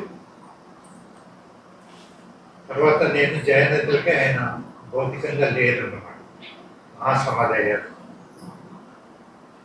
నేను ఈ మిషన్లో చేరడానికి మెయిన్ కారణం వచ్చేసి మైలాపురం వెంకట సుబ్బయ్య గారు, రవికుమార్, వీళ్ళంతా చాలా ఉత్సాహంగా మాస్టర్ గారిని గురించి చెప్పేవాళ్ళు అన్నమాట. ఒకసారి మైలాపురం వెంకట సుబ్బయ్య గారితో పాటు నేను కూడా మెడ్రాస్కి వెళ్ళాను. వెళ్ళి చారీజీ గారు అంటే ఆయన డిఫరెంట్గా వాళ్ళ ఇంటికి వెళ్ళారు. ఆయన ఐ థింక్ వాళ్ళ అల్లుడుతో ఉన్నారు, అప్పుడు వాళ్ళ ఇంటికి వెళ్ళారు. నేను సపరేట్గా వేరే చోట ఉన్నాను. నేను ఫస్ట్ చారీజీ గారిని కనుక్కోవాలని, చూడాలని, ట్రై చేస్తే ఫస్ట్ డే ఈవినింగ్ వెళ్ళారు. I could not find out the address. ఆయన అడ్రస్ సరిగ్గా కనుక్కోలేక తిరిగి వచ్చేసాను. అప్పుడు మన పాపం అవసరం లేదు, ఇంకా కట్టలేదు. సో నెక్స్ట్ డే సంభవం వెంకట సుబ్బయ్య గారిని సంభవం పట్టుకొని తిరిగి రీతి గారి వెళ్తే ఈ వెల్కమ్ని బాగా ఆహ్వానించారు. సో నెక్స్ట్ స్పీక్ కూడా ఇస్తాం చూడండి చెప్పి బాగా ఎంకరేజింగ్గా చెప్పారు. So I have taken sittings from Ravikumar as well as Chariji గారి దగ్గర నుంచి కూడా తీసుకున్నాను. అయినా నాకు డౌట్ ఉంది అనమాట, ఇక్కడ నేను చేరినట్టు కొంచెం కాంట్రవర్సీ కూడా ఉంది. కాంట్రవర్సీ అంటే చారీజీ గారి మాస్టర్ కాదు, బాబూజీ గారి మాస్టర్ అని చాలా వివాదాలు ఉన్నాయి అప్పట్లో. ఈ వివాదాలన్నీ నా మనసులో కూడా చేరినాయి. అప్పుడు కొంతమందిని అడిగేవాడిని ప్రశ్నలు, వాళ్ళు సరిగా సమాధానం చెప్పేవాళ్ళు కాదు. నాకు ఈ విషయంలో చాలా అసంతృప్తిగా ఉండింది. ఒకసారి చారీజీతోనే డైరెక్ట్గా కలిశారు. నేను అడిగాను చారీజీ గారు, ఇప్పుడు ఎవరు లేరు, I have asked many questions, చాలా ప్రశ్నలు అడిగాను. యా ఇట్లా అంటున్నారు, మీరు నిజంగా మాస్టర్ అన్నా అని అడిగితే ఆయన ఆశ్చర్యపోయాడు. ఆశ్చర్యపడి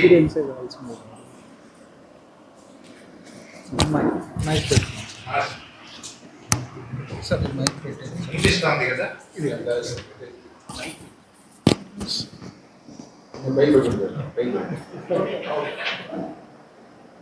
సార్ మీరు నిజంగా మాస్టర్ అయినా అన్నాను. Yes, why you got doubt, you ask your heart అన్నాడు. మీ హృదయాన్ని అడగండి, అదే జవాబు చెప్తుంది. మళ్ళా ఏదో అదే పదే పదిగా గుచ్చేటైతలకి ఆయన బోర్ కొట్టింది. నీవు నా మీద నమ్మకం లేకపోతే గుడ్ బై అన్నాడు. నీ ఇష్టం బాబు, నేను చెప్పేది చెప్పినాను, నీ ఇష్టం అన్నాడు. ఇంకో క్వశ్చన్ కూడా అడిగాను, సార్ మీ ఇంట్లో ఏదో సాయంత్రం పూజలు చేస్తారంటారు కదా, మీరు మాస్టర్ అనుకొని అని ఇట్లా చాలా ప్రశ్నలు, విసిగిచ్చే ప్రశ్నలు అడిగినారు. అడిగితే ఆయన ఏమన్నాడు, ఆల్ ఫూలిష్ క్వశ్చన్స్, మా ఇంట్లో గంట ఊపరి ఏం లేదు అని చెప్పారు అన్నమాట. తర్వాత ఇంకా కొన్ని రోజులకి నాకు నమ్మకం కుదిరింది మెడిటేషన్లో, నేను కంటిన్యూ అయ్యాను. ఎప్పటికీ నీ ఎక్స్పీరియన్సే నీకు చెప్తుంది అని చెప్పాడు ఆయన. ఇంకో విషయం, సార్ సంస్కారాలు ఎలా ఏర్పడతాయి అంటే, నువ్వు డాక్టర్ కదా, నీ స్టెథోస్కోప్ ఉంటుంది, నీ దగ్గరికి లేడీస్ వస్తుంటారు, జెంట్స్ వస్తున్నారు. నీవు స్టెథోస్కోప్ లేడీస్ పైన ఎగ్జామిన్ చేసేటప్పుడు ఇంకో ఐడియాతో ఎగ్జామిన్ చేస్తే అది సంస్కారం అవుతుంది. లేదా మామూలుగా పరీక్ష చేసే విధంగా డాక్టర్ ఎలా పరీక్ష చేస్తాడు అనే విధంగా వైద్యపరంగా చేస్తే అది సంస్కారం కాదు అన్నాడు. చాలా బాగా అర్థమైంది. అలా కొన్ని ఎక్స్పీరియన్సెస్తో నేను ఈ మిషన్లోకి రాగలిగాను. అయినప్పటికీ మైలాపురం రవికుమార్ గారు ఈ హైదరాబాద్కు బెంగళూరుకు ట్రాన్స్ఫర్ అయ్యారు. అప్పుడు ఇక్కడ ప్రొద్దుటూరులో 2 డివిజన్స్ ఉండేటివి. అవి మీకు అందరికీ చాలామందికి తెలుసు, సీనియర్స్ ఎందుకు వచ్చాయి, అవి ఎలా మార్చిపోయాయి అని కూడా తెలుసు. ఆ 2 డివిజన్స్లో రవికుమార్ వెళ్ళిపోయేటప్పుడు మీరు ప్రిసెప్టర్గా ఉండండి, మీరు మాస్టర్ దగ్గరికి వెళ్ళండి, ఆయన పిలుస్తున్నాడు మిమ్మల్ని అని చెప్పారు. నేను మెడ్రాస్ వెళ్ళాను, ఆయన సిట్టింగ్స్ ఇచ్చారు. అప్పుడు ఇట్లా టెస్టులు అవన్నీ లేవు, ఆ పుస్తకాలు చదవండి, ఈ పుస్తకాలు చదవండి అనే టెస్టులు లేవు. అప్పుడు డైరెక్ట్గా రావడం, ఒక ప్రిసెప్టార్తో, సీనియర్ ప్రిసెప్టార్తో 3 సిట్టింగ్లు ఇప్పించారనమాట, 3 రోజులు. ఆయన అడిగాడు అతన్ని, ఎలా ఉంది కండిషన్, ఏం కథ అని. వాళ్ళ రెఫరెన్స్ వాళ్ళ లెక్కలు వాళ్ళకు ఉంటాయి కదా, అందుకని తర్వాత చారీజీ గారు నాకు ఫైనల్ సిట్టింగ్ ఇచ్చారనమాట. ఆ ఫైనల్ సిట్టింగ్ చాలా అద్భుతంగా ఉండింది. ఏదో సముద్రం, పెద్ద సముద్రం ఉన్నట్టు, అల్లగా ఆ ట్రాన్స్మిషన్ వచ్చినట్టు, నా హృదయంలోనికి వచ్చినట్టు అలా ఫీల్ అయ్యాను. అప్పటి నుంచి ఆయన ఈ హాజ్ గివెన్ ద సర్టిఫికేట్, ఆయన సర్టిఫికేట్ ఇచ్చేసాడు, ప్రిసెప్టర్ సర్టిఫికేట్. అప్పుడు మేమంతా ప్రీఫెక్ట్స్, ఇప్పటికి కూడా ఆయన ఇచ్చిందే ఇది, ప్రీఫెక్ట్ అని ఉంటుంది, ప్రిసెప్టర్స్ కాదు మేము. అప్పుడు లేదు ప్రిసెప్టర్స్. ప్రిసెప్టర్స్ని ఎవరినో ఒకరిని చేసేవాళ్ళు అనమాట. కానీ ఇప్పుడు ఇది ఉన్నా కానీ ప్రిసెప్టర్ అంటున్నారు, ఏమో తెలియదు, ఓకే అని చెప్పినాం. ఆయన ఇచ్చి సర్టిఫికేట్ ఇచ్చి అందరికీ చెప్పారు, స్వీట్లు అందరికీ పంచమని చెప్పినారు. స్వీట్లు పంచాము. ఆ సర్టిఫికేట్ ఆయన కాళ్ళ మీద పెట్టి నేను నమస్కారం చేసుకున్నాను. తర్వాత ఒక డౌట్ అన్నమాట నాకు, సార్ సిట్టింగ్ ఎలా ఇవ్వాలి సార్ అని. ఆయన దగ్గరికి పిలిచి ఆయన ఏమన్నాడంటే, ఇదిగో నేనున్నాను, నీకు ఎందుకు భయపడదు, పోయి ఇచ్చేపో అని చెప్పినాడు. సో అప్పటి నుంచి నాకు ఒక ధైర్యం, అలానే సిట్టింగ్స్ ఇస్తూ ఉన్నాను, అలానే కంటిన్యూ అవుతున్నాను. ఇవి నా స్మాల్ ఎక్స్పీరియన్సెస్. Thank you. ఇప్పుడు ప్రస్తుతం నేను ఇడుపులపాయల్లో IIITలో ఉన్నాను, ఆడ డాక్టర్గా పనిచేస్తున్నాను. సార్ని కూడా ఒకసారి ఇన్వైట్ చేస్తామని వచ్చినాను.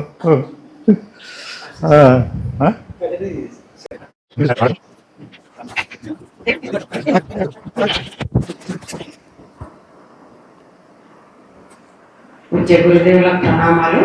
అలాగే సోదర సోదరీమణులందరికీ కూడా హృదయపూర్వక నమస్కారాలు. నా పేరు భార్గవి. నేను కదిరి సెంటర్ నుంచి వచ్చానండి. కదిరి సెంటర్ నుంచి 25 మంది వచ్చాము. ఇందాక ఒక బ్రదరు అడిగారు, ఎక్కడుండైనా మనం ధ్యానం చేయొచ్చు అని. ఎక్కడుండైనా మనం ధ్యానం చేయొచ్చు. మన ఇంట్లో ఉండి చేయొచ్చు, ఆశ్రమంలో ఉండి చేయొచ్చు, ఎక్కడైనా చేయొచ్చు. ఎందుకు మనము ఇలాగా బండారాలకు వేరే సెంటర్స్కు వెళ్తాము అంటే, ఇక్కడ ఈరోజు నాకు కలిగిన అనుభవాన్ని నేను చెప్తాను. అంటే నేను నా లక్ష్యానికి ఈ అనుభవం ఇంకా స్థిరపరుస్తుంది అని నాకు అనిపించింది. నాలో ఈ సత్సంగంలో ఈరోజు సార్ గారు కండక్ట్ చేసిన సత్సంగంలో నాలో పట్టుదల, తీవ్ర తపన పెరిగింది. ఇన్ని రోజులు కూడా ఉంది పట్టుదల, తపన. కానీ ఈరోజు ఇంకొక స్థాయికి మారింది. ఇంకొక స్థాయి అంటే అది మనం ఎక్స్పీరియన్స్ కావాలి. దానికి ఒక ఉదాహరణ నాకు అనిపిస్తుంది. మనము ఏదైనా ఒక పాత్రను క్లీన్ చేసేటప్పుడు అందరం చేస్తాం క్లీన్, కానీ ఒక్కొక్కరు చేసిన పాత్ర అస్సలు నువ్వు ఎక్కడ ఎతికినా అందులో మరక కనిపించదు, గలీజ్ కనిపించదు. అలాగా స్థాయి అనేది మార్పు ఉంటుంది.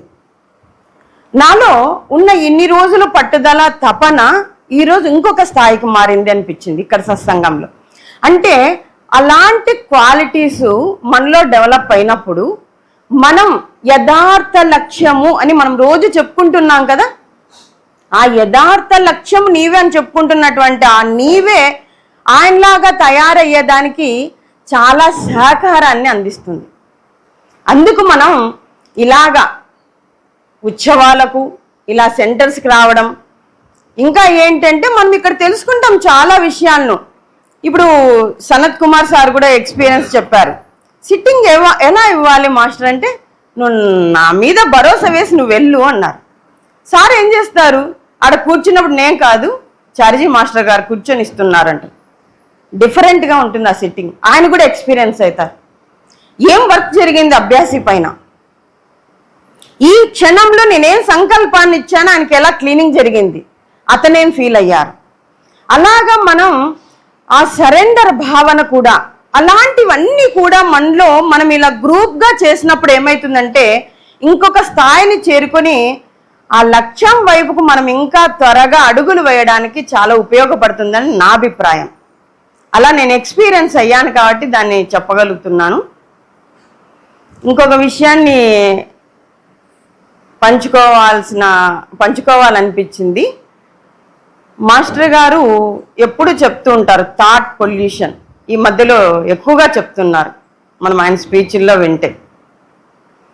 మరి ఆ థాట్ పొల్యూషన్ని మనం ఎలా నివారించుకోవచ్చు అనేది నాకు అనిపించినది చెప్తాను. మనము ఏబి పాయింట్ల పైన వర్క్ చేసుకోను. ఎంతమంది చేస్తున్నాము, ఎంతమంది చేయడం లేదు, అది చేస్తున్న స్థాయి ఎటువంటిది.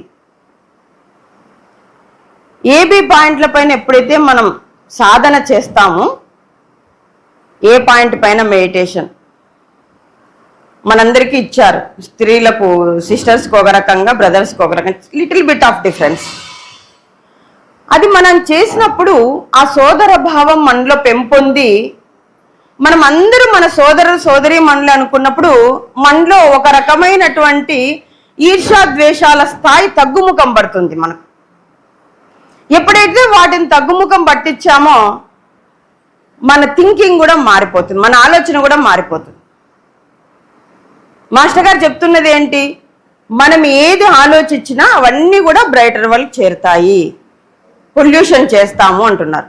మనం ఎప్పుడైతే మనలో అలాంటి స్వభావాన్ని తగ్గించుకుంటూ వస్తామో అప్పుడు అక్కడ జరిగే పొల్యూషన్ తగ్గిపోతూ వస్తుంది. అక్కడ ఎప్పుడైతే పొల్యూషన్ తగ్గిపోతూ వస్తుందో అప్పుడు మన విద్య కూడా మార్పు చెందుతుంది అనమాట. ఇంకా B point cleaning, thorough cleaning. B point cleaning చేసి మెడిటేషన్ చేసుకొని చూడండి. 7 to 10 minutes అన్నారు.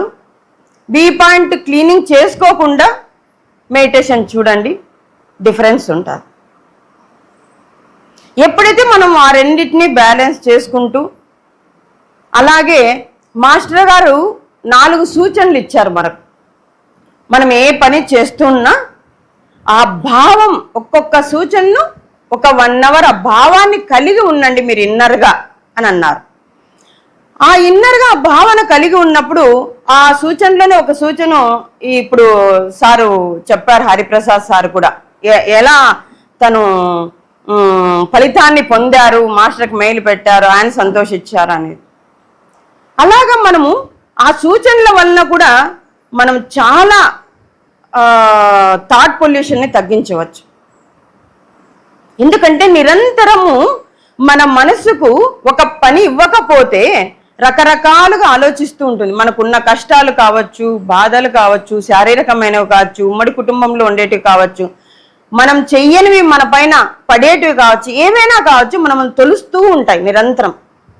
అలా కాకోకుండా మనం ఒక సూచనతో కలిసి ఉన్నప్పుడు, అంటే మన ఆలోచన ఉన్నప్పుడు, అప్పుడు ఏమవుతుందంటే ఆ యొక్క థాట్ పొల్యూషన్ తగ్గుతుంది బాగా.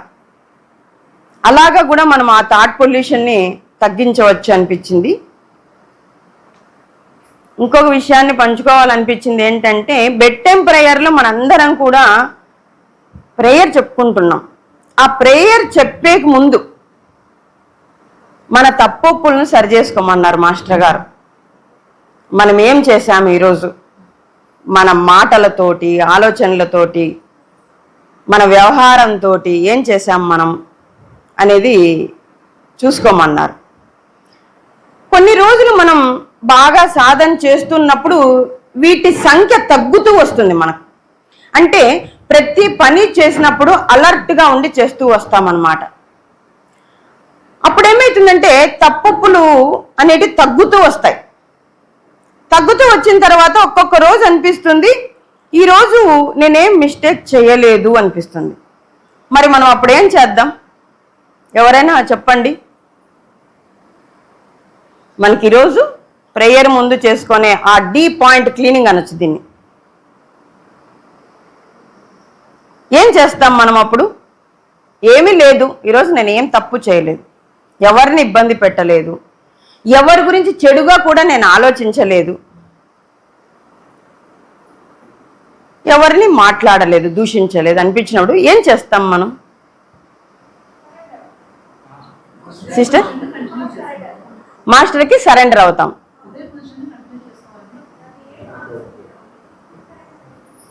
సరెండర్ అవుతాం.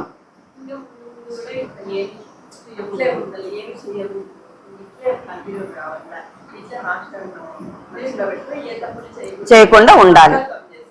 ఓకే, అంటే ఇతరులకు చేసేటివే తప్పులు అని మనం అనుకుంటున్నాం. ఒక స్థాయిలో చెప్తారు మాస్టర్ గారు, మన లక్ష్యం పట్ల మనం వ్యవహరించే తీరు కూడా తప్పే. అంటే ఏ స్థాయి వరకు ఉంటుంది మన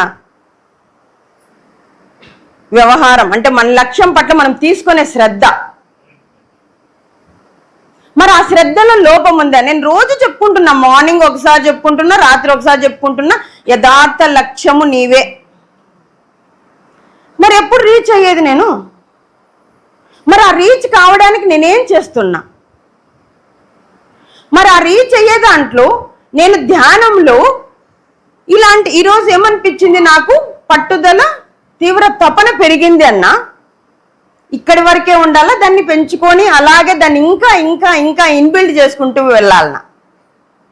మరి దానికి నా వ్యవహారం ఎలా ఉంటుంది, దాని పట్ల నా శ్రద్ధ ఎలా ఉంటుంది, ఎంత కనపరుస్తున్నా, నా భౌతిక విషయాల పట్ల ఎలా కనపరుస్తున్నాను, నా లక్ష్యం నేను రీచ్ అవ్వడానికి ఎంత ప్రయత్నిస్తున్నాను అనేది కూడా ఒక స్థాయిలో తప్పే అని చెప్తారు మాస్టర్ గారు. దాన్ని కూడా మనం పరిశీలన చేసుకోవాలి. నా లక్ష్యం పట్ల నేను ఎలా ఉన్నాను, నా వైఖరి ఎలా ఉంది. అక్కడ కూడా మనకు అనిపిస్తుంది,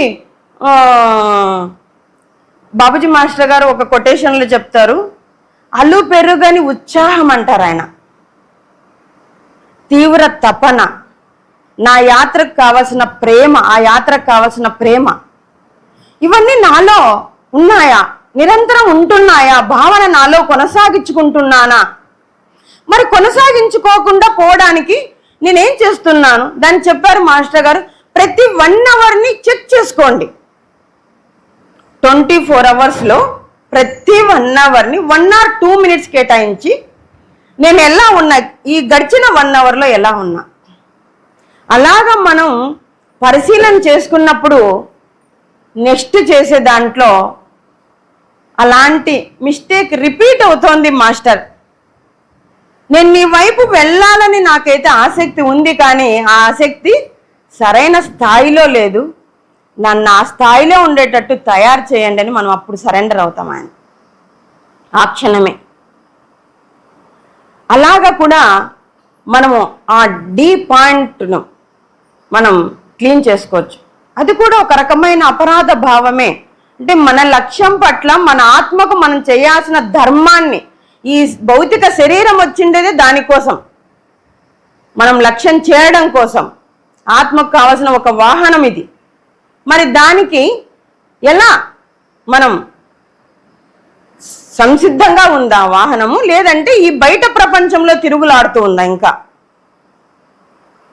అలాగ కూడా మనం ఆ పరిశీలన చేసుకొని అక్కడ ఉన్న మన మిస్టేక్స్ని, మాస్టర్ గారిని, ఇంకా ఇలాంటి మిస్టేక్స్ నేను కొనసాగించకుండా నాలో అక్కడ సందర్భంలో మనం ఏదైతే ప్రే చేస్తామో ఆ ప్రేయర్కి కావాల్సినటువంటి అంకిత భావం అనండి, కమిట్మెంట్ అనండి, ఇంకోటి అనండి, ఏదైనా కానివ్వండి, అక్కడ మనకేం స్ఫురిస్తుందో దాన్ని ప్రసాదించమని, నేను అందులో కట్టుబడి ఉండాలని మనం ఆ విధంగా కూడా బ్రెడ్ టైం ప్రేయర్కి ముందు అది మనం చేసుకుంటే ఇంకా మనం ముందుకెళ్తాము అని నాకు అనిపించింది.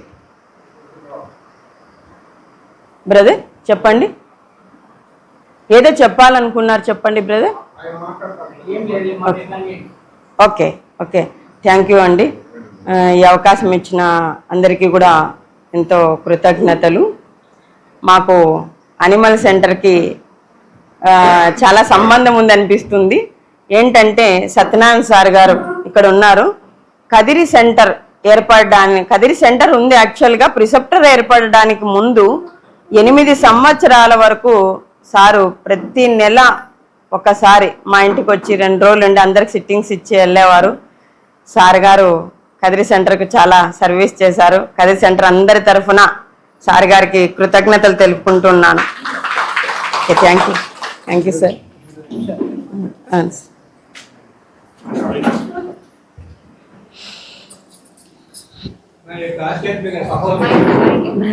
సారీ, ఆచరణ విధానాన్ని చాలా చక్కగా ఆయన వివరించారు. నేను ఇప్పుడు నా యొక్క అనుభవాన్ని నేను ఈ రామచంద్ర మిషన్లో ఎప్పుడు ఎలా చేరినాను అనేది ఒక అద్భుతమైనటువంటి ప్రయోగం మీకు చెప్తున్నాను. నేను మొట్టమొదట మా నాన్నగారు మైలాపురం వెంకట సుబ్బయ్య గారు ఈ యొక్క ప్రాంతాన్ని ఆధ్యాత్మిక శిక్షణా శిబిరంగా ఏర్పాటు చేసుకున్నారు. మొట్టమొదట ఈ ఆధ్యాత్మిక శిక్షణా శిబిరంలో అనేక మంది అప్పుడు స్కూల్ పిల్లకాయలందరినీ ప్రొద్దుటూరు, ఎర్రగుంట్ల, పులివెందుల ఇక్కడ ఉండే వాళ్ళందరినీ ఇక్కడికి పిలిచి ఆధ్యాత్మిక కుటుంబ శిక్షణా శిబిరాన్ని ఏర్పాటు చేసి హిందీ వాళ్ళను కూడా ఇక్కడ రమ్మని ఈ సాంస్కృతిక బృందాలుగా ఏర్పడి ఇక్కడ ఆధ్యాత్మిక కుటుంబ శిక్షణా శిబిరాన్ని ఏర్పరిచినారు. ఇది ఒక రకంగా సాగుతూ ఉంది. నాకెట్లా అనుభవం వచ్చింది ఈ యొక్క దీంట్లో అంటే, నేను రామచంద్ర మిషన్లో చేరాలనేటువంటి తపన సత్యోదయం అనే పుస్తకం చదివిన తర్వాత ఏర్పడింది. సత్యోదయాన్ని చదివినంత వరకు దీనికి సంబంధించినటువంటి వారు కడపలో వెంకట సుబ్బారెడ్డి గారు ఇంకొకరు ఉన్నారని అర్థమైపోయింది. నేను వాళ్ళ దగ్గరికి ప్రతి ఆదివారం పోయేవాడిని. ప్రతి ఆదివారం పోయినా కూడా ఆయన ఇప్పుడు ఏం నీకు అంత తొందర, వచ్చి కూర్చో, బయట కూర్చో, ఉపన్యాసం చెప్పేటప్పుడు లోపలికి రా అని నాకు 1 సంవత్సరం ఇవ్వలేదు. ఆయన సిట్టింగ్ ఇవ్వలే. 1 సంవత్సరం వరకు ఇలా ఇదేంటి రామచంద్ర మిషన్ 1 సంవత్సరం వరకు పోతా ఉంటే కూడా ఆయన నన్ను నెగ్లెక్ట్ చేస్తున్నాడు, నాకేం అర్థం కాలేదని ఒక అర్ధరాత్రి ఆ బుక్ తీసుకొని చదువుతూ ఉండేటప్పుడు భోరను వర్షం మా ఊర్లో ఎర్రగుంటలో ఘోరన వర్షం కురిసేటప్పుడు అప్పుడు మా రైల్వే స్టేషన్ చిన్నది, అక్కడ ఎవరైనా ఉండేదానికి కూడా అవకాశం లేదు. ప్రొద్దుటూరుకు పోయేదానికి బస్సులు కూడా పోవడం లేదు, ఏరు మహా ఉద్రేకంగా పారుతూ ఉంది. అప్పుడు ఒక ఆయన అక్కడ దిగినాడు, రైల్వే స్టేషన్లో దిగి ఇక్కడ వచ్చి చూస్తే, సార్ నేను ఇక్కడికి పోవాలనుకున్నాను ప్రొద్దుటూరుకి, ఇప్పుడు అక్కడ అవకాశం లేదు, నేను ఈ బుద్ధి ఎక్కడ ఉండాలా, మీ ఇంట్లో ఉంటాను సార్ అని ఏఎస్ఎంని అడిగారు.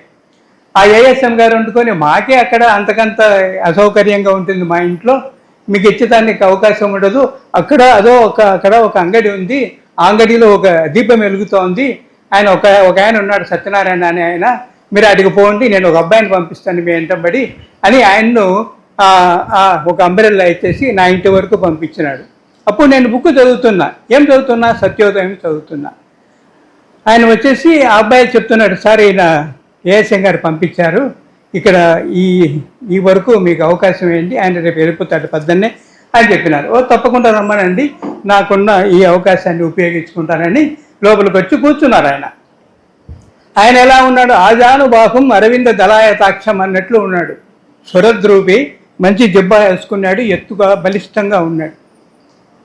లోపలికి వచ్చిన తర్వాత, మీరు ఏదో బుక్ చదువుతున్నట్టు ఉంది, ఏ పుస్తకం అది అన్నాడు. సార్ ఇది సత్యోదయము, సంవత్సరమైంది సార్, ఆయన రామచంద్రారెడ్డి గారు వెంకట సుబ్బారెడ్డి గారు సంవత్సరం వరకు పోతా ఉంటే రామచంద్ర మిషన్లో నాకు సిట్టింగ్ ఇవ్వమంటే ఇవ్వనేవాడు, ఏం సార్ అంత వాళ్ళకి అంత గర్వము అట్లా ఇట్లా అంటే, నేను అందుకే వచ్చినాలే అన్నాడు.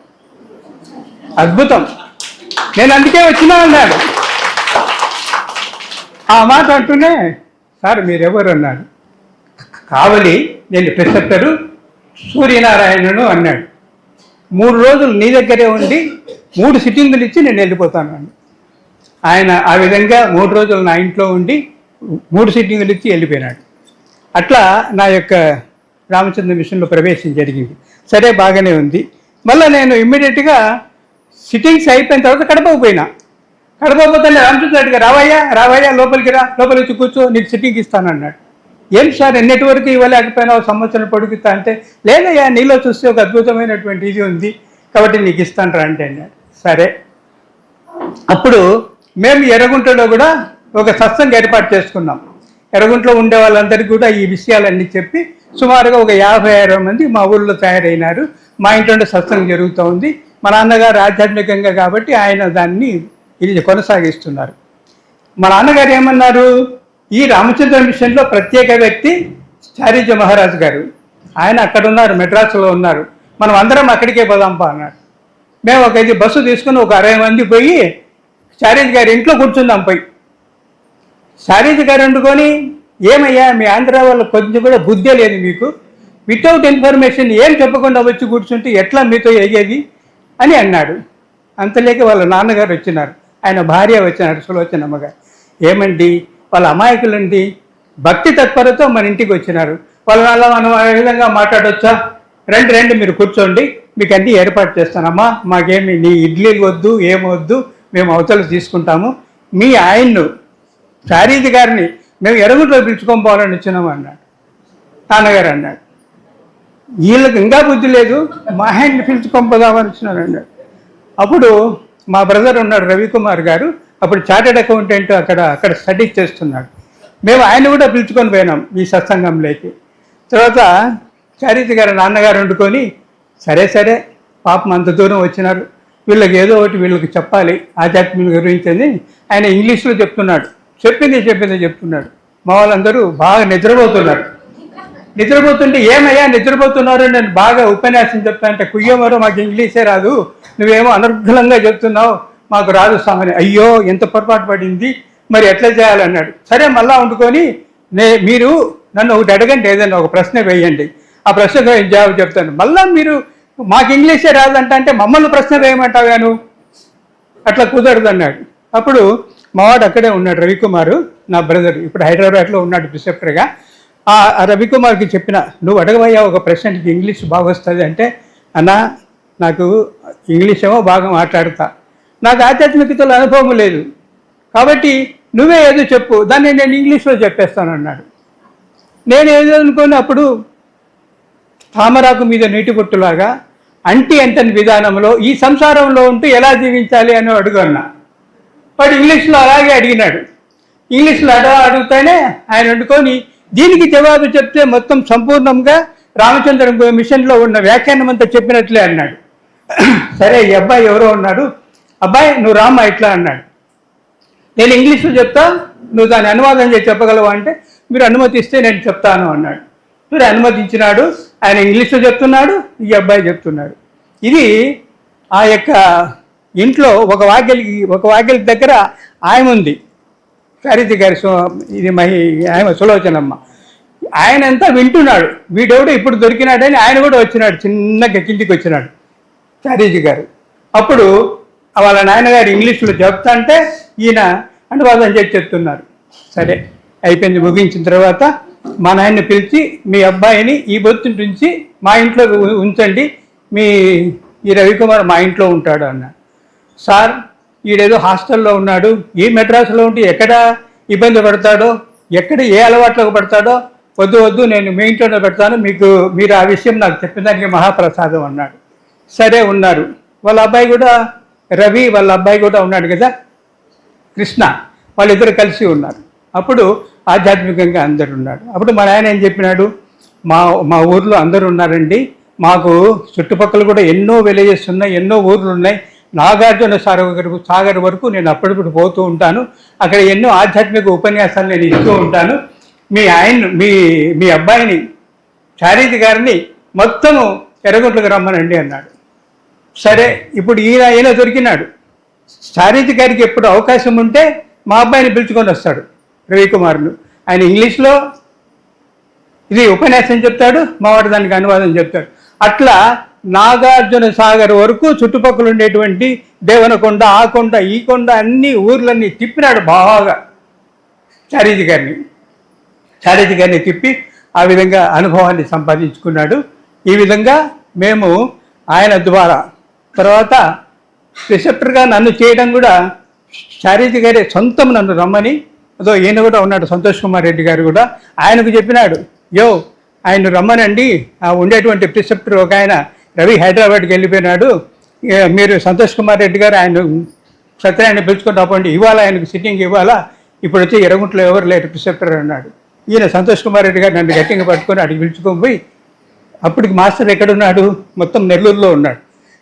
నేను ఆయన సంతోష్ కుమార్ రెడ్డి గారు నేరుగా ఆడికెళ్ళిపోయినాం, నెల్లూరు పోయిన తర్వాత ఆయన ఎవరు వాళ్ళ ఇంట్లో ఏది నెల్లూరు పోయినాక ఆయన ఎక్కడైతే ఇది బస చేస్తాడో ఆ ఇంటికాడికి పోయినాము. మమ్మల్ని ఆన్నే పిలుచుకొని పోండి, ఇప్పుడు మాస్టర్